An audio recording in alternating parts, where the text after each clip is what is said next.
We had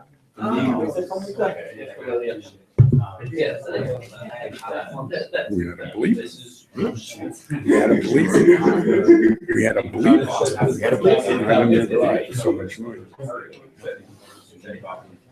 Maybe we should turn the lights on.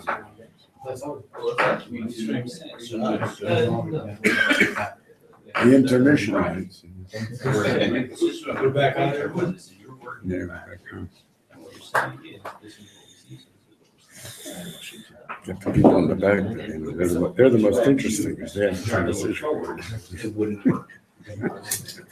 Oh, dear.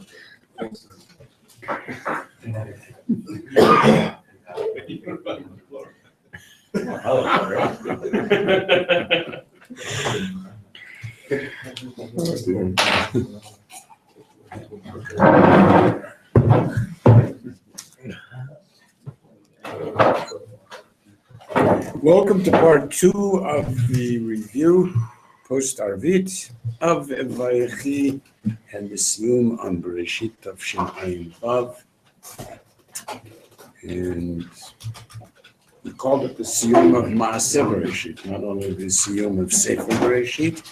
We do a brief review before we continue. So we saw this as a multiple idea of closure and its connectedness to the future and the potential of integration. And all of these three things are what we are being osik here.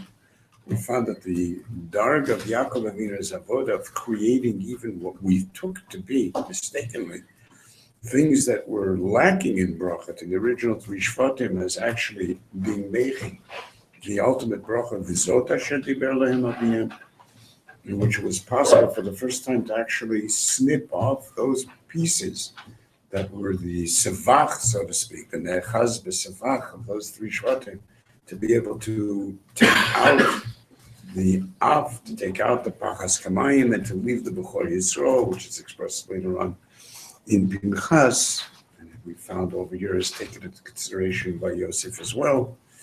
We see this in the Haftarah. We see this about the story of Rabbeinu HaKadosh that shares even the part that Yaakov Avinu lo made. We find exactly the same with Rabbeinu HaKadosh, who would come back, make Kiddush in his house every Friday night for exactly the same reasons. These are the constructors of Mishnah. Vayakem Yaakov Mishnato, mi Mishnato. And the structure of Mishnah is essentially that which provides for the same thing that's provided for here. The structure of Klal Yisrael and the Midbar, the Seviv Mitotav of Yaakov Avinu, the way in which the Galim would be given, and so on. And we found throughout this entire story 2 levels. And those 2 levels were originally reflected in the 2 levels of the dreams of Yosef, one of which presented him as a sheaf. And indeed, as that sheaf, which is an avatar for the Yosef who became Sofnat Paneach, he's not even present, and nobody would know who he was. We would see him exactly as he defined himself, the Michya. Obviously, as a sheaf, me big chief sheaf, and therefore I'm going ahead giving everybody the food that is necessary. And that's all that I am, and I don't see myself as anything other than that. And then the second level, which is only Mekum over here, is Yosef as Yosef. And everybody's Mishtachavim Li, and that only takes place in this parasha. So it's a closure even of the description of the original Mishtachavai of the Kochavim, Kochavim, which takes place only now, and the Mishtachavai of Yaakov Avinu himself. But these 2 dreams were just really an opening into a parsha that is constructed of 2 levels on so many different areas. Whether it's talking about the Kfura of Yaakov, which on the one hand is given to Yosef and Yishmuah, and on the other hand is given to the Shvatim. On the one hand is given to Imavotai, on the other hand is given in terms of the Ma'arat HaMachpelah in great detail. On the one hand is given in terms of Rachel, and the other is given in terms of Leah. And on the one hand is given as Yisrael, and as the other is given as Yaakov. And that becomes 2 identities throughout the parasha, Yaakov and Yisrael, which in one place is tremendously dramatic difference between them. And that's the transition between Yaakov and Yisrael and the brachot that are given to Yosef and to his children.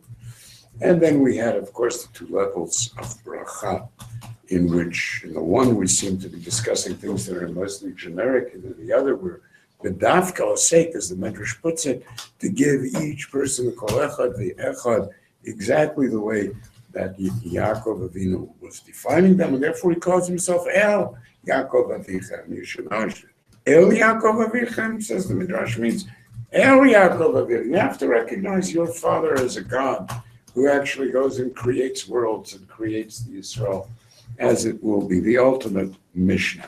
And these two types of brachot, not just two sets of brachot, become very, very deeply ingrained when we talk about what happens with Ephraim and Manasseh. And that part ends up becoming very important to us later, as we'll see.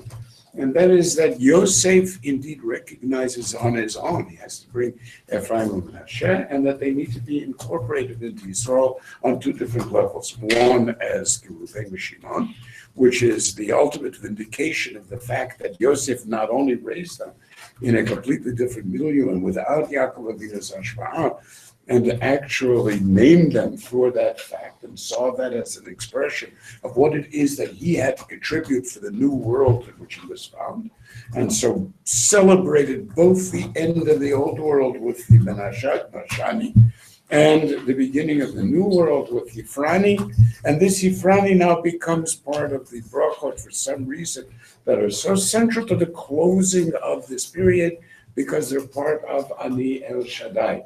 And every time that that name is invoked, it always is Nogea, the original bracha to humanity, which is the original Vayevarechotam Pru'ervu, and that Pru'ervu, the Kivshu Haaretz, is exactly what is meant to be over in the literal sense of Koach Ma'asav V'Yid La'amod. And this is the last time that we talk about that. That was entirely the bracha to Yosef, a very graphic description of the elements of Zachar and Nekiva, reproduction in his own personal bracha. And that becomes the determination of who goes first, Ephraim and Manasseh, depending on who is more viral, who has more children, and so on. And that goes in the end to the Mechaber, the beginning of the parsha. The Zohar puts out with the V'echi Yaakov, the Madriga of Yaakov, in turning into Yisrael, is actually connected to the closing pasuk of the previous parasha, which talks about Yisrael as Yisrael for the first time. Not as Bnei Yisrael, but Yisrael takes an achuzah, vayifru vayirbu, and this is when they become Yisrael, and therefore it has to be mechuber to Yaakov as Yisrael. Amazing transition, all part of what appears to be the bracha in the end to the Yidgilorov B'Kerev Haaretz, the special relationship that Yaakov Avinu now makes with the Bonim of Yosef, and the understanding that this is on three completely different levels, which we're going to have to understand. One is with Yaakov Avinu, in which he also puts Ephraim first. One is with Yisrael, but it's Yisrael to the children only through Yosef, and that is a bracha that is called the bracha to Yosef, and that we understand seems to be the same bracha that we have about the Shvatim later. But the other is some new issue which doesn't seem to contribute any type of understanding of Ephraim and Manasseh. It leaves us very shaken in a way because the entire thing begins with the Siluk of the Shekhinah, which also takes place twice in the parasha. The Siluk of the Shekhinah, we understand later on, relates to the opening of the Parsha, Lama Parsha Tuma, because there was the Setima of the Kates from Yaakov Avinu, which was that Siluk HaShekhinah, and needed to now be described on a different level. The Zohar puts obviously wouldn't change our mind and suddenly discuss something completely different, but we must have somehow transposed the entire octave into something that is unrecognizable to us as direct Kates, but it was definitely the same issue. With the Zohar, that's the whole point. If I'm going to tell you about Acharit Hayamim, believe me, that's what I'm telling you about. The fact that maybe you don't see it so clearly as you would have had a bit more open, fine. So Siton, the Kates needs to be Satun, that I understand needs to be so. Okay. And we found the amazing details of the complexity of how it is that Yaakov Avinu arranges for the actual bringing him into Eretz Yisrael to be something other than the Anochi Al-Chagam Alo later on of HaKadosh Baruch Hu, which that requires the traveling to the Midbar as if it were the meat of Yaakov Avinu. He sees the transposition of himself as an individual into the identity of Yisrael, which HaKadosh Baruch Hu will be Balaam in Mitzrayim, and therefore carefully avoids any sense of Aliyah. Yosef himself, as Rabbi George has pointed out, is careful not to take any steps to himself approach Paro with the funeral, because the entire idea of this Aliyah has to come as part of Mitzrayim, Evil Mitzrayim, the Ziknei Mitzrayim, the Chashuvei Mitzrayim, the Shlita Mitzrayim, so that he sees himself as a supplicant to Paro instead of Paro's one who is loved as a son, as the Rambam puts it. Why not just go and ask his daddy to take care of it? No, that's the whole point, that this has to be done by Mitzrayim, because then we even have a remnants later on to become the Tapchem. Tapam remained behind, Bikarchem, the Karam remained behind, in order to make it clear that we are in fact still, not only still, but very deeply. This was the other level of the Stuma, which is Nistatmu Ineyan from the She'ibud. This is part of the She'ibud, and Chas v'Shalom that Yaakov in any way went to affect the She'ibud. On the contrary, the Yerida of Mitzrayim was something that was part of what Kel Shekaya told him.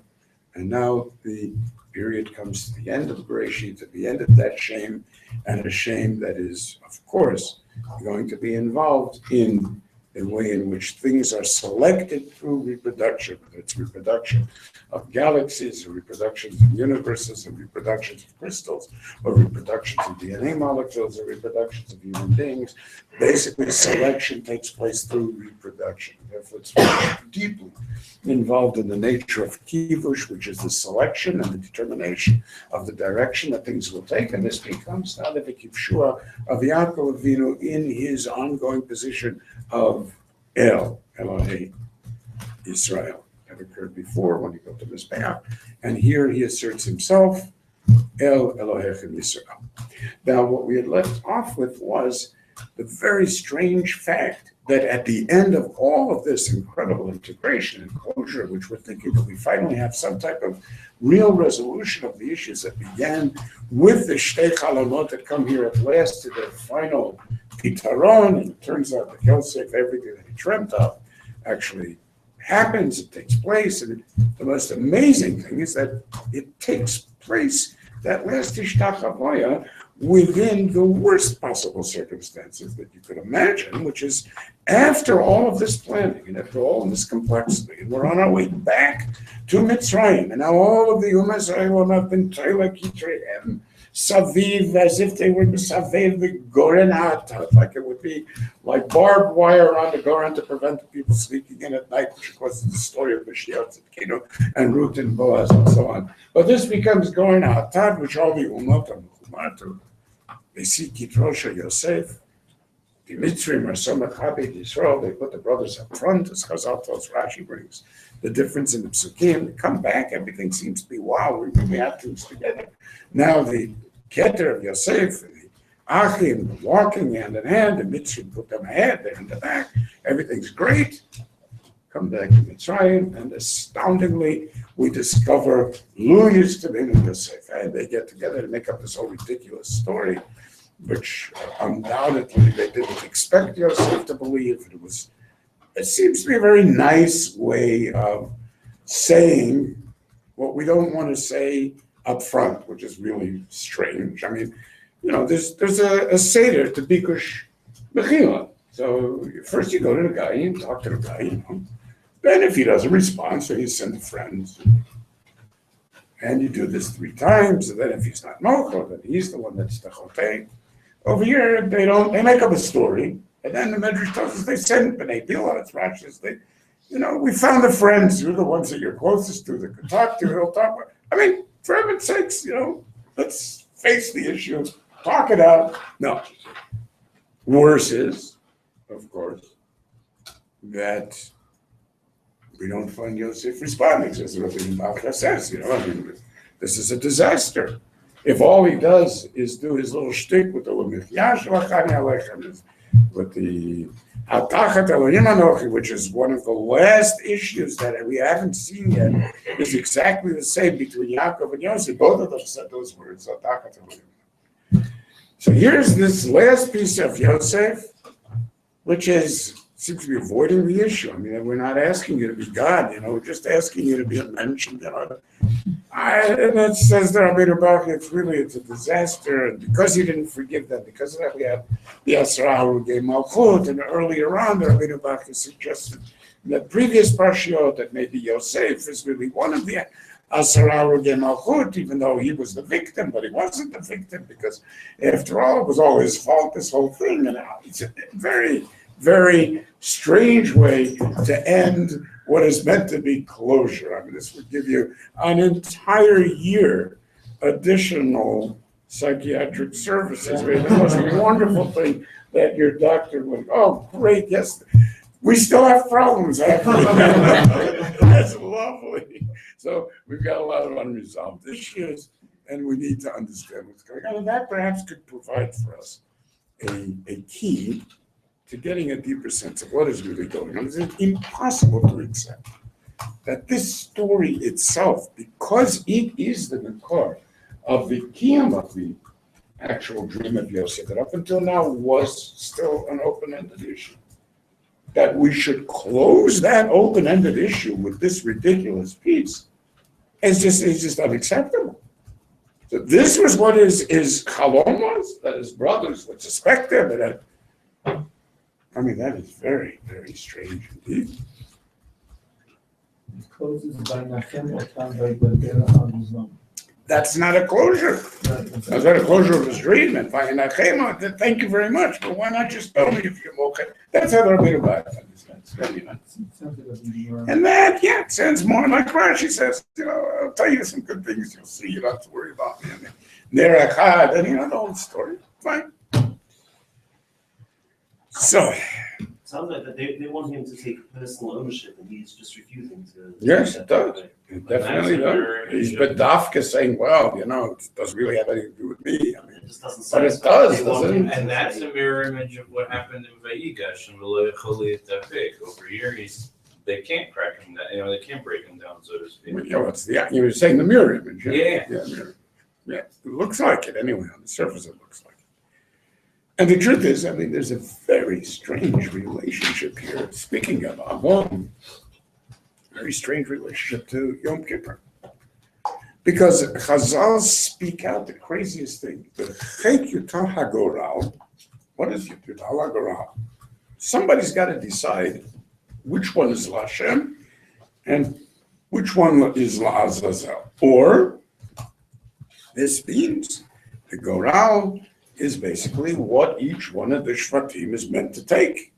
So this tells us that HaKadosh Baruch Hu assigned through Yaakov Avinu what each one of the Shvatim would be, and he gave them their Goral. Of course, the Goral is an often strange word to use because that's exactly what was said to Daniel when he was told to be Stom the Kates. V'kom leGoral Cha, the Kates Hayamin.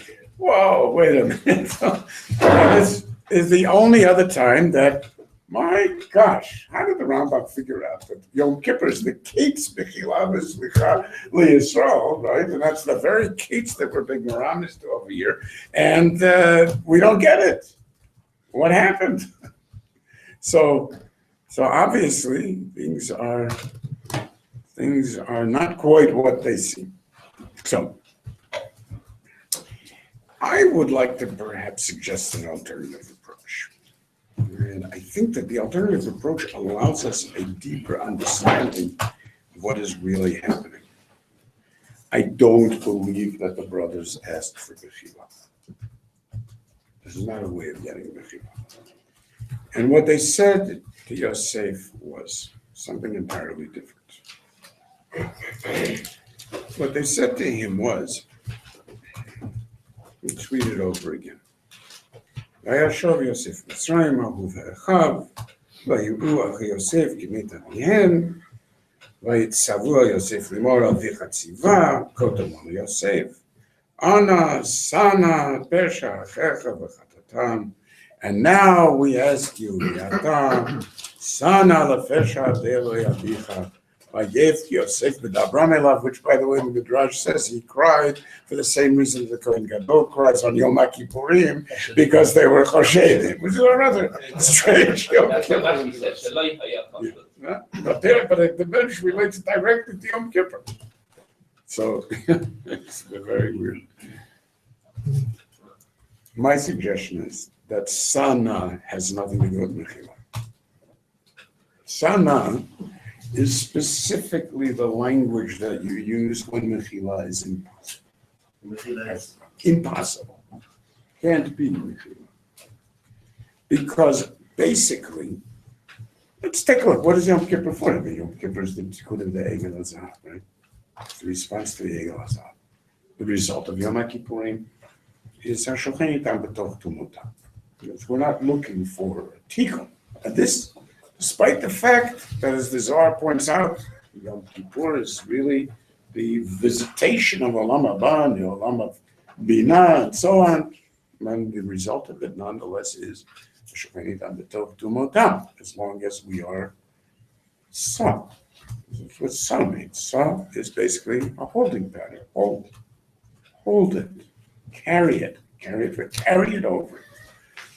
The simple reality is, there's levels to this reality. The way the Sforno has a brilliant way of looking at it. And if the way that I'm understanding the Sforno is correct, what the Sforno says, look, what you did, essentially, you did in truth. In truth. It was true what you did. Because you were convinced, right? So if you thought I was Rodef, your din was a din emet. What am I going to say? So I understand. What is there? Fine. So at the most, it's a shkaga. I understand what you're coming to me from Bechila. The meaning of that, gentlemen, is, what do we do on Yom Kippur? Kol Nidrei, Hatarat Nidarim. What in the world does that have to do with it? Everything to do with it. Because the issue is, what they are saying to Yosef over here is, well, I'll be damned. You were right all along. It worked out exactly like you said. And here's the last piece. Incredible. So therefore what? Therefore now can I say, given the same circumstances, boy, I'm a lot brighter now. I would never do something like that. Nonsense. You do exactly the same thing. The Gemara has many cases where we search for a petach of a neder, can't find a petach. Because in order to have a petach to be matir and neder, you have to tell the guy, if you would have realized at the time that, and the thing that you have to realize can't be new information, because that's no lie. It has to be something that would fit into the nature of your consciousness at that time. So therefore, it really is sometimes you find the Gemara spent the whole day figuring out, well, what if you would have thought, I would have made it anyway. Until finally, you are such an idiot. Get the heck out of it. Well, if I would have realized people would say I was an idiot, I wouldn't have made it. All right, that won't be mine. Okay, the bottom line is, what the Sforno is saying is, what is it Shaykh to talk about Mechila? What is it that I could say that because in the end it turns out that you were right? So therefore what? Does that in any way teach us that you were right? I don't know. Maybe it worked out that you were right. Or does that in any way give us an insight into the fact that we could have known that you were right? Saying that this is the way it worked out doesn't help me. Even though I'm ready to throw myself into the reality of its having worked out. Now listen, Adam Arishon was Yaakov Avinu. Yaakov is being Shufred Adam Arishon. The 130 years that Yaakov Avinu spoke about the Paro and said, what a miserable life I've had. And you are looking at the boxer, and you're looking at every cut that laid him low until he cried out in his pain. Yes, that's what you're looking at, 130 years.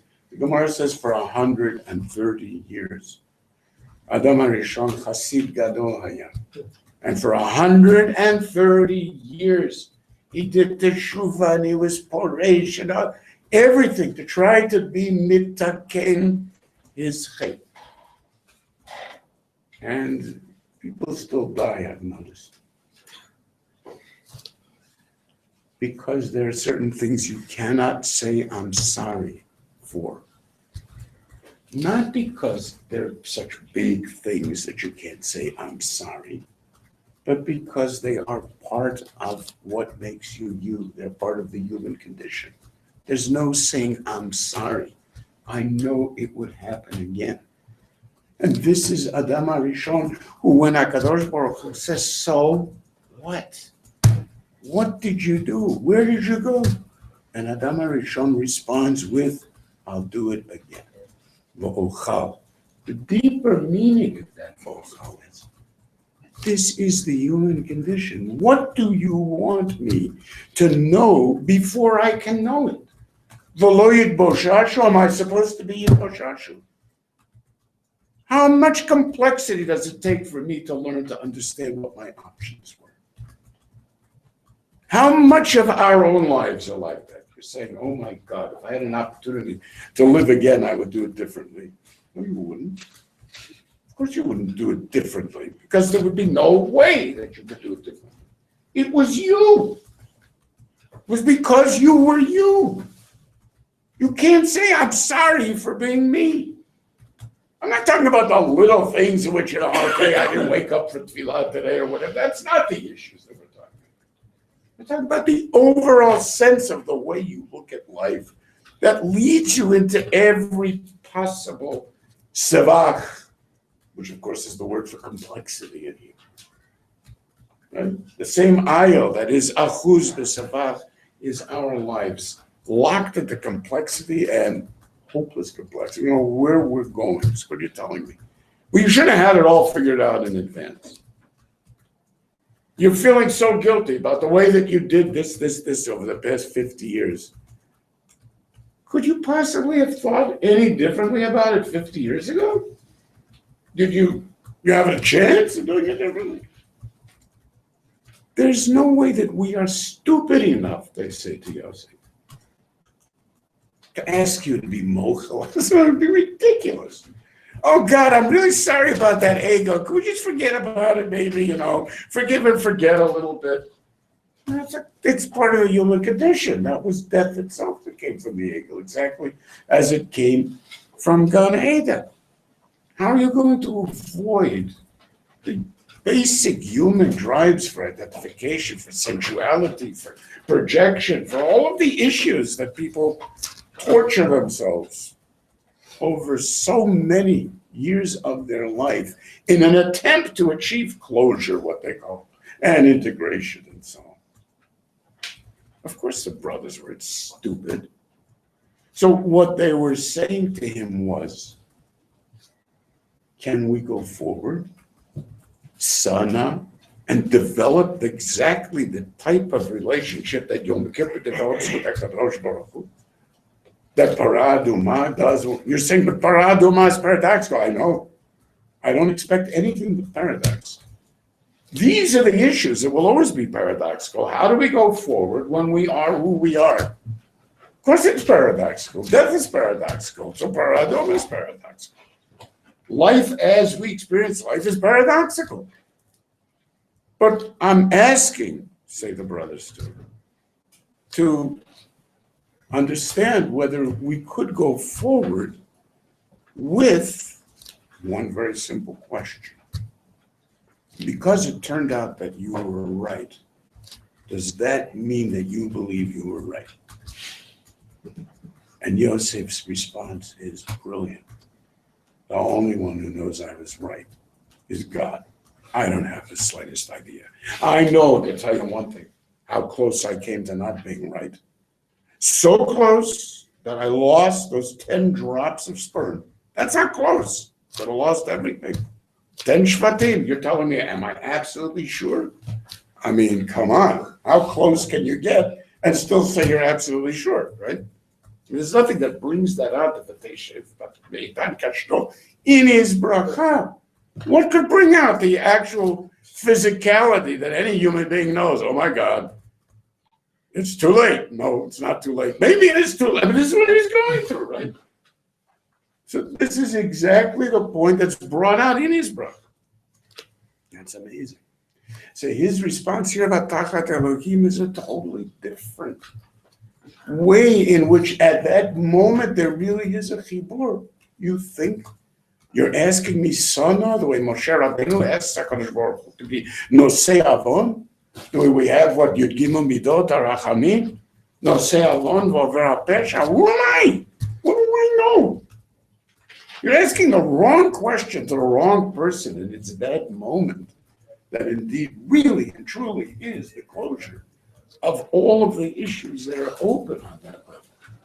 Because it's a complete acceptance of my own humanity and the own possibilities of the human condition, which in fact was Yaakov Avinu's own 130 years of tzar that took the place of Adam Rishon and Gan Eden, which of course is part of the Kel Shakai's determination of Bria. Remember, my separation includes the story of Gan Eden.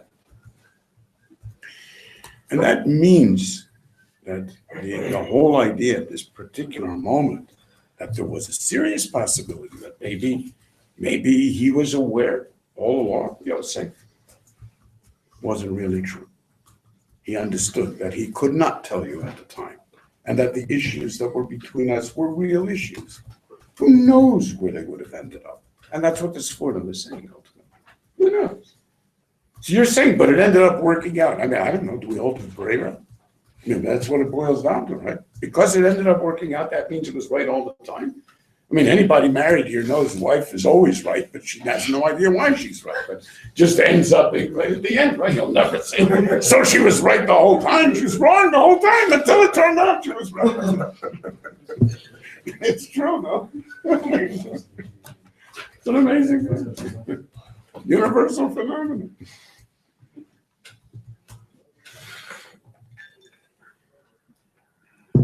This idea opens us up to an amazing likud, which has everything to do with all that's been taking place in this parasha. And that is the stimba of the Kates, while nonetheless providing us, as the Zohar says, access to the Kates. And what is that supposed to mean? If I don't understand what's going on, in what sense is it providing me access? How is it that, as the Zohar says, well, he's not going to change his mind and start talking about something entirely different? That's crazy. There would have had to have been a new introduction. You can't say, I'm going to tell you what's going to be about everything. I mean, and then start talking about the price of eggs in China and not mention, oh, by the way, there's been a change in the price of eggs in China. No. Okay, but what good is it? What's the point of it? How does it become part of the Mishnah that Yaakov Avinu is setting up, that Rabbeinu HaKadosh is setting up, and sees himself as Yaakov in this position?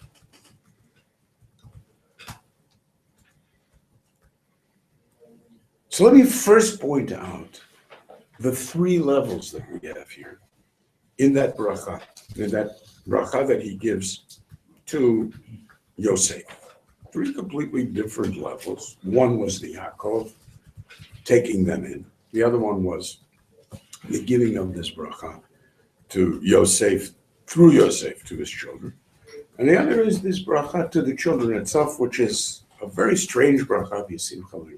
Naturally, we're over there, it becomes important to Yosef, the order. We understood the first two, we understood the last. And the truth is, of course, that the last is crazy. Because if anyone would know what they're saying, it's a good thing people know what they're talking about. So you have all these people, they come home from shul, wearing their shtreimach, big kapata, come into the house, children, grandchildren come by, and, we're here to get our bracha. Yesimcha Link Ephraim and Menashe. It's a good thing that they don't know anything about Ephraim and Menashe. Because obviously the last people that they'd want their kids to be like is Ephraim and Menashe. When you'd say, you're crazy? I wouldn't even let them go to college. I'm going to let them be Ephraim and Menashe. I mean, they weren't even religious. I mean, not from my point of view. Right? Sorry? That's why you can't find a nach in the basement. It is, indeed it is.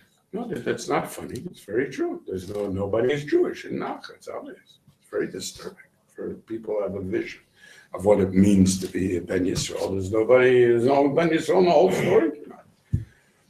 So, what does it mean to give that bracha? It's an insane bracha. I mean, why would anybody listen to it? It's like a matter of faith. No, it's a matter of case. Essentially, Yaakov Avinu is involved here on a tri-level journey with Yosef. The first stage of which was the open recognition that the best thing that provided for the future that he was so interested in providing was the future that he thought he had no connection to. I wasn't here. You did it your way. When I came, I had no idea what these kids would look like. And I had to be mishtachab on the discovery that you actually managed under these circumstances. Always a shock, But the final stage was not simply to be Muvarach that, but to recognize that there is a new Hanhoga that sounds exactly like Kel Shakai, which is pure, untrammeled reproduction without anybody taking the steps to define where it's going. And that in that lies a commitment to something that is called Kates. And that something that's called Kates is a very powerful idea which we usually don't connect to. We think that the issue between Yaakov as identity and Yisrael as an identity is similar to the way that we think about the Sulam Yaakov. There's aspects of everything that we do that has a counterpart in Kedusha, in meaningfulness, and there's significance in our Ma'asim. We have the whole Sefer Nefesh HaChaim, explain how every act that a person does, moves the Olamot, and wow, it's like really major stuff if you can get yourself to really, get into that kind of thing, and it makes you feel significant. Maybe that's a solution for your own sense of insignificance. Usually it isn't. You don't really feel that you know enough about what you're doing or have enough awareness of yourself, even in what you're doing, or have enough dayah or have enough kavanah that is really going to make a difference. There's a slight difference between Avraham Avinu bringing a glass of water to somebody and you're bringing a glass of water to somebody. One of them maybe gets water for 40 years in the Midbar, so you don't really think that it's quite the same. So you're not 100% persuaded by that whole argument. It's attractive. You try to be reasonable. And what people do, and it's fascinating because I was at a Brit on Shabbat in which people tried to do. What people try to do in order to achieve that connectedness, were you at the Brit? You were here, Rich? No, you weren't here. So what people try to do is to create that relationship. So if I don't have enough kavanah, we can make more kavanah. We can create more of a sense of spirituality and shleimus, so instead of just making Baruch Atah Hashem Elokeinu Haolam Yivah, it's like Baruch.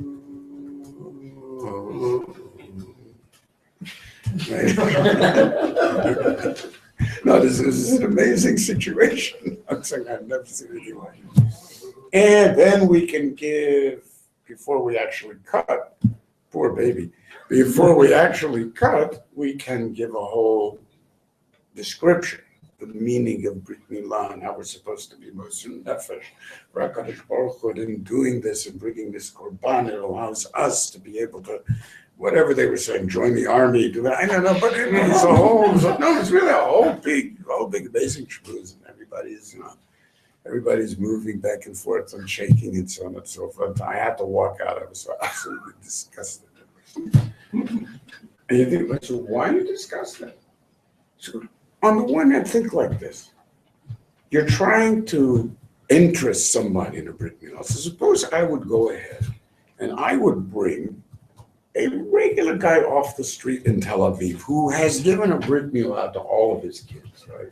Why, he has no idea. And I'd bring him into this, but you want to see something, a real Brit Milah? You say, oh my God, I can't believe I did it. I would never do it again. And really, you know that that's true. I would never do it again. Because all that happened is that you were completely mitzaptzin. You totally limited something that is so insane that it has no connection to anything reasonable, other than in little remuzim here, remuzim there. But you understand that you're not dealing with this. But that's the Taliban understands that's Brit Milah. To teach us, Mesirut Nefesh, to be willing to go on jihad and to suffer and to be a shaheed, and everything will be okay. And of course, it's a Brit Milah because you get 72 virgins at the end of it. What better thing than to have a good Brit Milah to get through all those virgins? And it's exactly the same story. I mean, okay, I'm not saying there's no Indian of, obviously that the Indian were true. But the reason the guy in Tel Aviv is doing the Brit Milah is the same reason that Ben Gurion said you can't live here unless you believe in miracles. He said, well, what do you believe in miracles? You don't believe in God. What does that have to do with it? And seriously, what does it have to do with it? I have no idea what I'm doing. But I do know that I am infused with an insane sense of the world is going somewhere, and I don't understand, but I know that I'm flowing along with it. That I know. And there's a limit to how much I'm willing to take my sense of what's appropriate and inappropriate and say it stops right here. And surprisingly, the craziest thing, which is doing this absolutely barbaric act to your poor little infant's penis, I mean, it's horrific.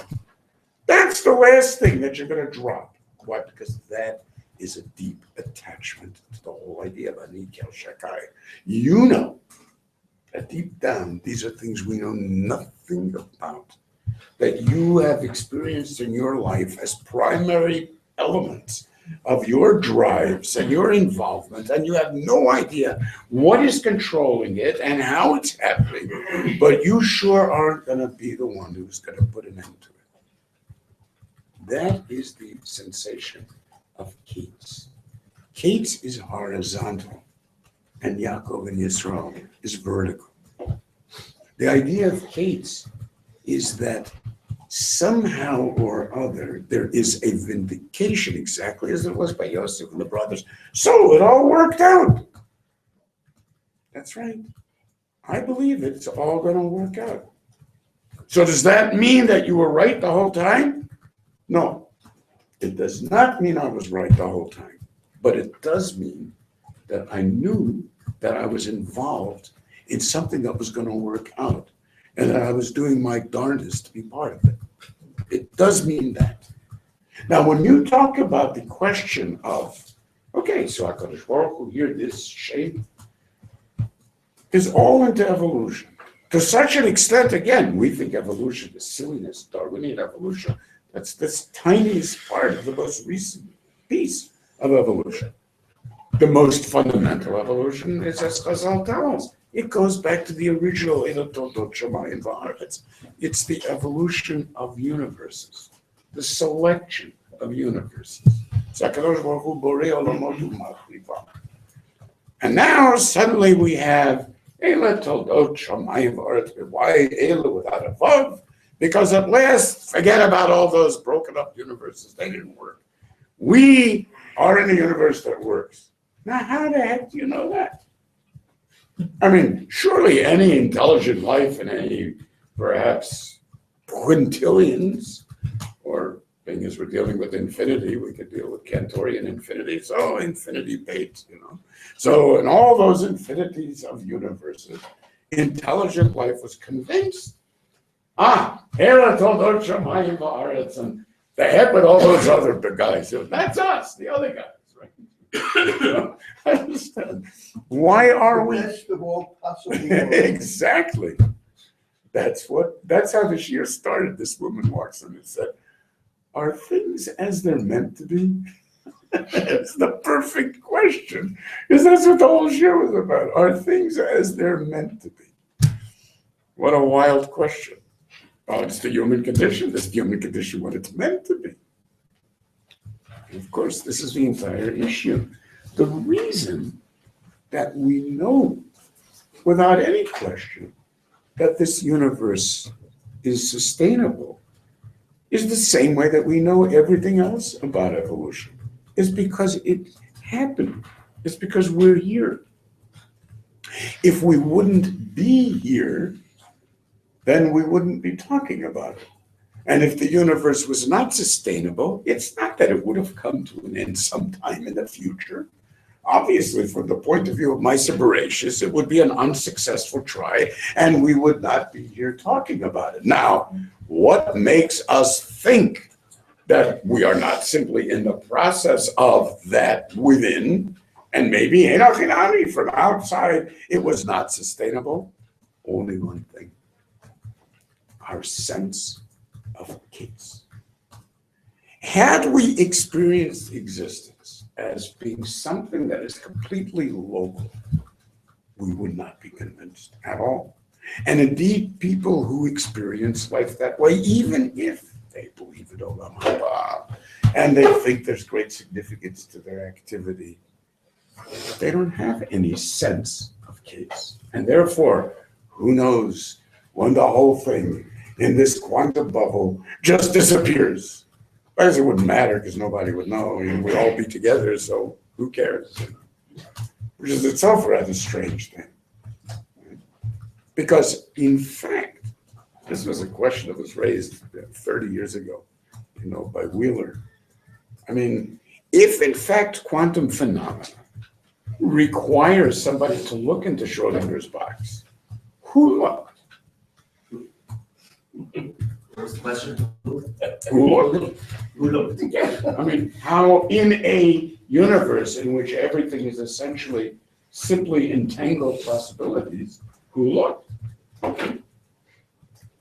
And his answer was, which had tremendous mathematical implications that he worked on for many, many years, and that's still part of the whole description of the workings of quantum mechanics, is the case.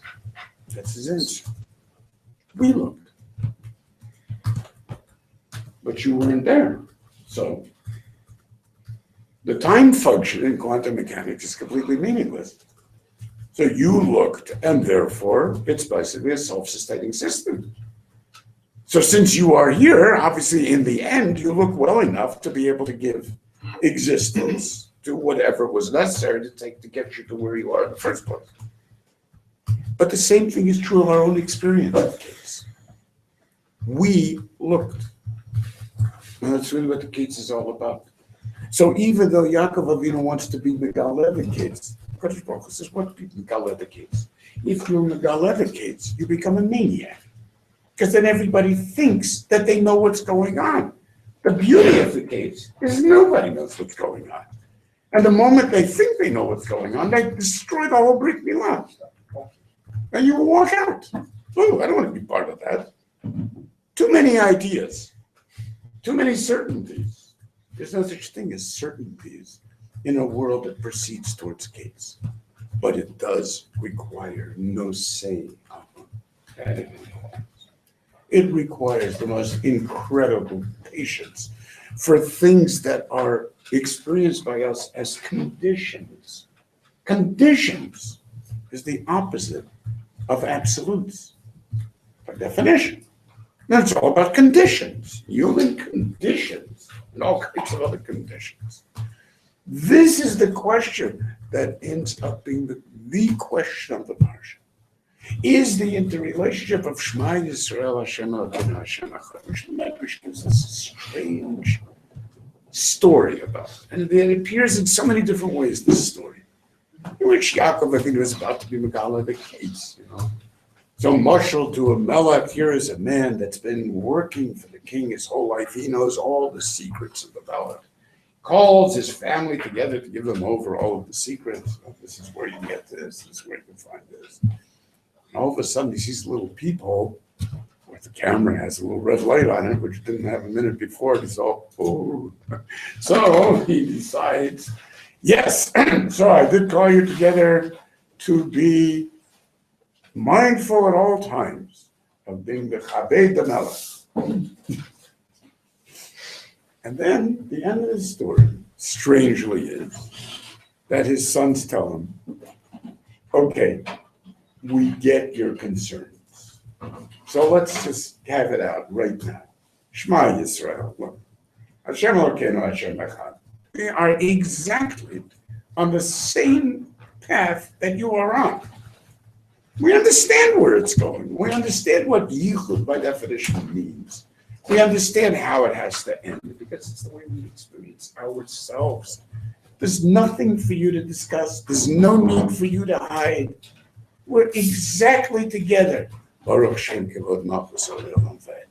We can't say that because it would mean that we're actually expressing the case if we say it aloud.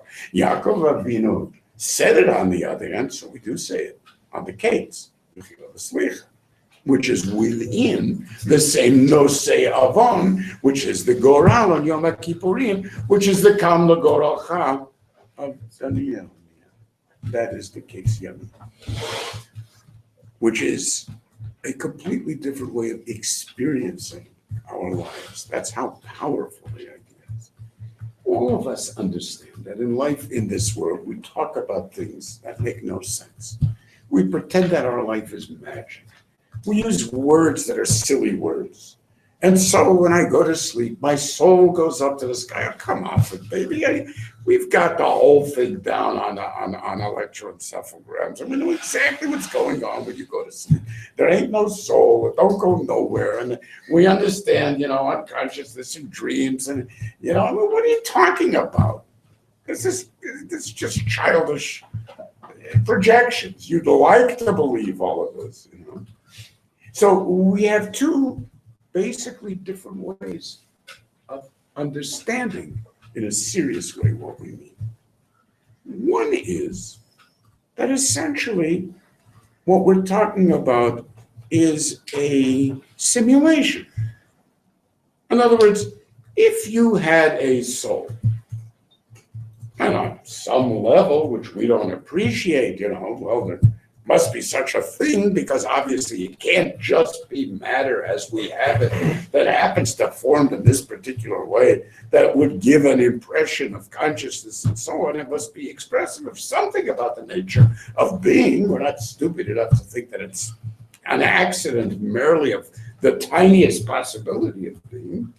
However, we understand, but it's not as if we actually have that in the physical terms, but we have an experience as if we were simulations of what it would be like if we could be conscious without needing all of these silly chemicals to work out and, cellular membranes letting in ions.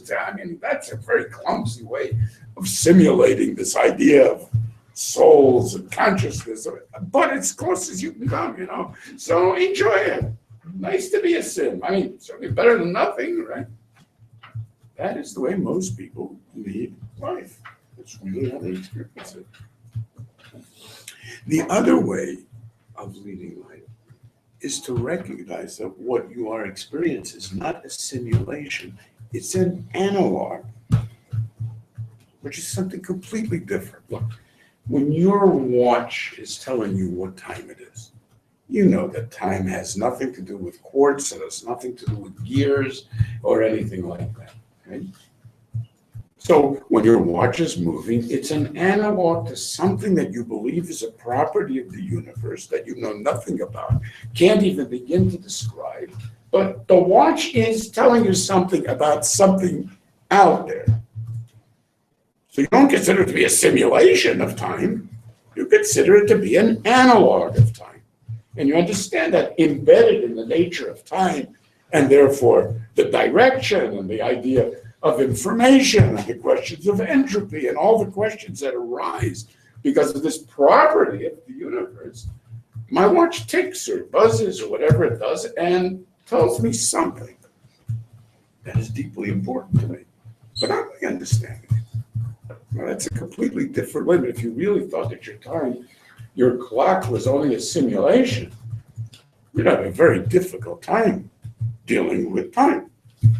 Very difficult. Because then the confusion of what it's all about would leave you completely devastated about it. I can't find my hands and my feet in the universe. It would be horrific. Think about it. Absolutely horrific. Basically, the nature of Kates that is embedded in Kriyat Shema is something that allows us to experience life as if it is embedded. It's analogous. If it's analogous, it can be embedded. If it's a simulation, it's not embedded anything. It's however you run the simulation. That makes all the difference in the world. Because what that means is that every Ben Yisrael, as they say and experience that Shema Yisrael, and as they therefore speak exactly the way that Ephraim and Manasseh, and that's why it was important to Yosef. These are real people, Ephraim and Manasseh. What you were talking about before doesn't make any difference. That's your relationship to them, that's fine. But these are real people. You can't just say Ephraim and Manasseh, because then you're turning them into a thing. He's the Bechor, and he has to be treated as such, or what does this bracha mean? And what Yaakov Avinu recognizes there is that every Shema Yisrael in the future is going to be speaking to him for the same reason that Yosef was speaking to him. And that's why the Medrash here concludes with, therefore Mikan Zaka Yisrael v'Kriyat Shema, and Omrim Shema Yisrael Asher B'Ma'arat HaMachpelah. Oto Inyan, we're still there. It's still part of us. Exactly the same as it always was. I always compare this to Stardate, because that's essentially what Shema Yisrael is. It's logging on twice a day. You're going to log on. Logging off when you go to sleep. Logging off when you're about to die. And every day it's Stardate X reporting in Marat HaMachpelah. And we're still here. We're working on this. And we are getting closer to you. Watch out. We'll be there any minute now. And that's that sense of Kates that is so deeply embedded that not one instant of a life is led in a search for significance. It flows with significance. It's the no-say of significance.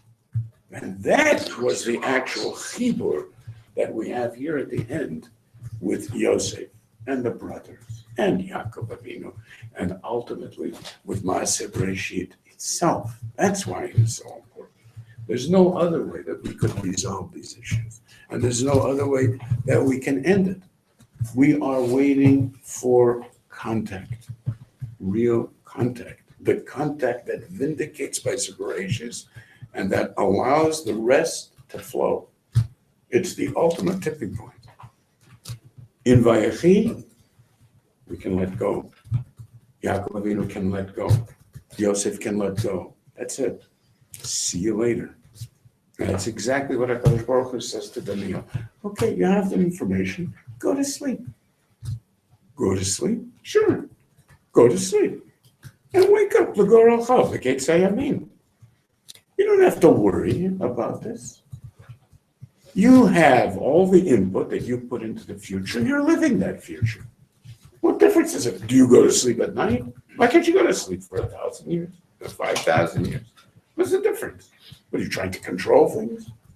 You don't try to control things when you go to sleep at night. You go to sleep for a few thousand years. What's the difference? You understand where we're at. This is the mission of Daniel. And this is what it was that Yaakov Avinu finally recognized. Okay, at this point, what is left?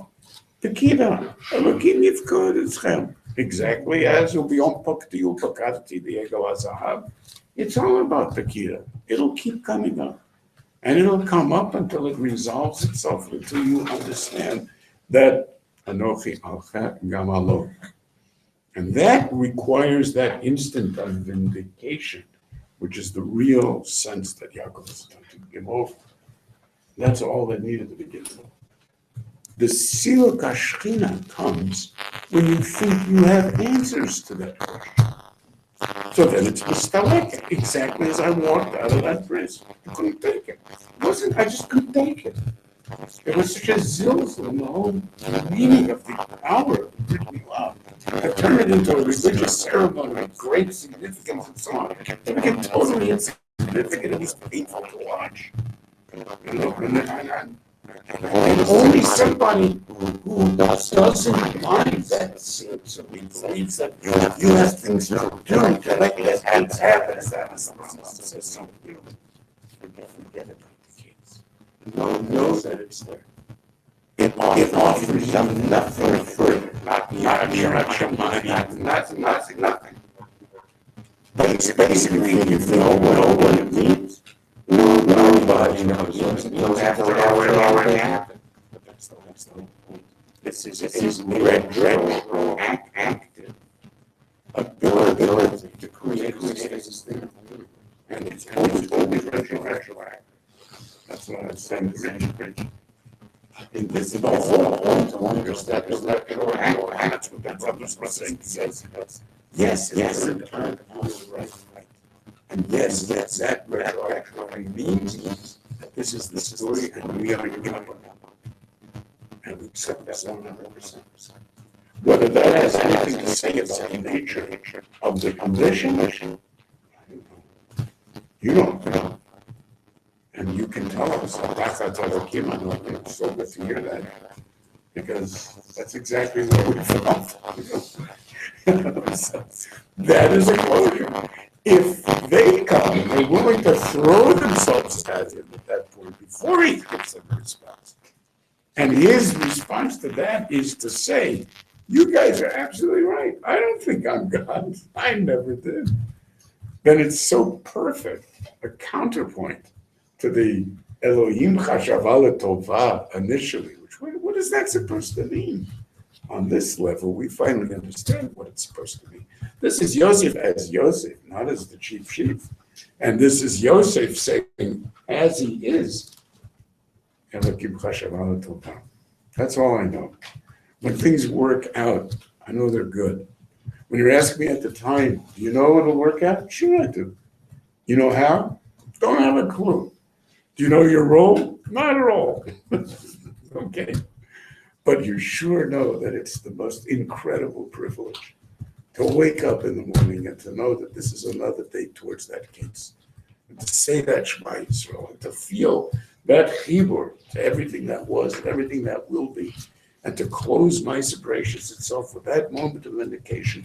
Should we know the whole thing would have been to die for this morning's Kriyat Shema. This morning's Kriyat Shema. Kol ma shebarati b'shvilcha barati. There's nothing it's absolutely enough for me. That meaning is the ultimate freedom that becomes the die in the end. That's the Dayenu and Pesach and Yitzhak. And it's always die. It's always die because Achi Yevusif Totechet Miloma die is the ultimate expression of. Well, of course, it was always enough. Every instant was always enough because the entirety was embedded in every instant. It's just a hologram.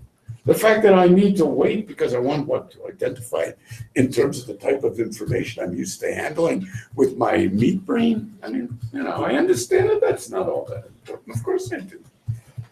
And whoever doesn't understand that is doomed to a miserable life. So this becomes the real acceptance of Sona. It's the ego. It's the Loyut Boshashu. It's the whole problem of Adam Rishon in the first place. It's the question that the Malach has asked, what do you need these humans for? It's all those things that remained open that have found their moment in which now there's going to be answers. And I'm safe and sound when I close my eyes. So, Laila Tov, everyone. Now's a good time to actually at least take it for a night. So thank you so much for coming. It's difficult for me to explain to you because it's hard for you to believe that what a simcha is to be able to sit here and learn with you, because you think, okay, this guy's giving a class, when you come to a class, you don't understand at all. Really, I don't think you can imagine what your presence means to me. Simcha's always really Right, so, Absolutely.